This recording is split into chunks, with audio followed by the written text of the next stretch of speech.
हूँ कि उसमें आप अपना पक्ष रखें। अभिनय सर पर जो है आपने आरोप लगाया कि 2017 में वो सॉल्वर थे और सीबीआई उनके पीछे थी। तो अभी हमारे रिपोर्टर रजत पांडे ने उनका इंटरव्यू किया तो उन्होंने ये कहा कि किस आधार पर ये कहा जा रहा है, क्या आपके पास सीबीआई की कोई जांच रिपोर्ट की कॉपी है, क्या उससे जुड़ा हुआ कोई सबूत है तो पेश करें। सबूत तो मुझे लगता है अभिनय सर खुद ही पेश करेंगे, क्योंकि ये जो आधार है ये कहने वाले खुद अभिनय शर्मा ही हैं। और मेरे साथ में एक व्यक्ति थे प्रशांत सोलंकी। मैं और प्रशांत सर जब अभिनय शर्मा से खुद मिलने गए थे, एक रेस्टोरेंट था वहाँ पे, और मिलने इसीलिए गए थे क्योंकि हमारी नेक्स्ट प्लानिंग क्या होगी, हम आगे क्या करने वाले हैं, सारी चीज़ों को लेकर के। तब उन्होंने जो जो बातें मैंने वीडियो में कही है वो सारी बातें उन्होंने मेरे से सामने बोली थी। उन्होंने खुद ये बताया था कि कैसे 2017 में कौन लोग उनको अप्रोच करने आते हैं। उन्होंने खुद बताया कि कैसे उन्होंने पेपर दिया। उन्होंने खुद बताया कि कैसे वक्त की कमी पड़ी तो पेपर वो पूरा नहीं कर पाए। एक दिन पहले उनके पास पेपर आता था। बिल्कुल, वो ये सारी आपने आरोप बातें, ये लगाया, पर सारी उन्होंने बातें सब उन्होंने गलत खुद कहा है बताई कि है। ये ऐसा है नहीं। सर उन्होंने खुद बताया है। अब ज़्यादा बातें हैं तो मैं सारा बता दूंगा।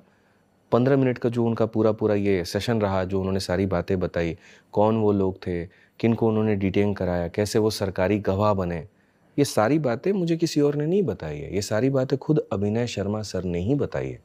उन्होंने खुद ये बताया कि बीच में वो पेपर पूरा नहीं कर पाए तो पेपर को लीक करा दिया गया। ये बताने वाले खुद अभिनय शर्मा है। और कहीं भी ऐसा नहीं हो सकता कि मैं जाकर के यूट्यूब पर बिना साक्ष्य के कुछ भी कह दूंगा।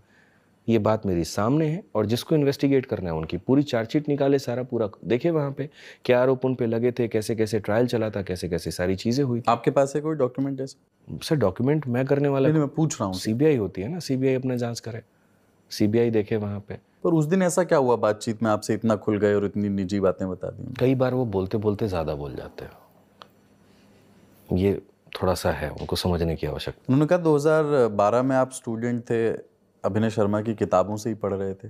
साबित करें। 12 में तो ग्रेजुएशन मेरा कंप्लीट नहीं हुआ, 14 में तो ग्रेजुएशन कंप्लीट हुआ है, 12 में तो हमने 12th कंप्लीट किया है। सर देखो पता है क्या है, कोई भी व्यक्ति है ना आज के टाइम पर आकर के कुछ भी कह देगा तो उसको एक सत्य नहीं माना जाए। मुझे हर वो कोशिश की गई, कभी इनका स्टूडेंट बना दो, कभी उनका स्टूडेंट बना दो, कभी उनका स्टूडेंट बना दो, तो ऐसी चीज़ें हो नहीं पाती हैं। मेरे बारे में थोड़ा अच्छा होमवर्क करिए। 12 में हमने 12th पास किया है, उसके बाद में 14 में 12 से लेकर के 14 तक हमने 12th पास किया है, 14 से लेकर के 17 दिल्ली यूनिवर्सिटी से हमने ग्रेजुएशन पास की है। और जब तक हम ग्रेजुएशन अपना कंप्लीट नहीं किया तब तक हमने जनरल कॉम्पिटिशन्स एग्जाम्स के बारे में सोचा भी नहीं था, क्योंकि केमिस्ट्री ऑनर्स का सब्जेक्ट होता था। 5:30 बजे कॉलेज से फ्री होते थे, फिर रात में 9 बजे तक ट्यूशन पढ़ाना, सारा समय इसी में 17 से तैयारी शुरू की? 18 के जनवरी से तैयारी अपनी शुरू इनकी करते हैं। किताबों से तैयारी शुरू? बिल्कुल नहीं, दूर दूर तक नहीं। हमारे पास में 2 शिक्षक थे, राम सर जो कि अरिथमेटिक पढ़ाते हैं और नीरज कुकरेजा सर जो कि एडवांस पढ़ाते हैं। और ये दोनों टीचर गुरुकुल में आते थे, गुरुकुल से इनसे पढ़ाई भी की और सारी चीज़ें रही भी वहाँ पे। ये पूरा एक बात और, आप कहते हैं साहब कि आप एक्साइज इंस्पेक्टर रहे हैं और आपने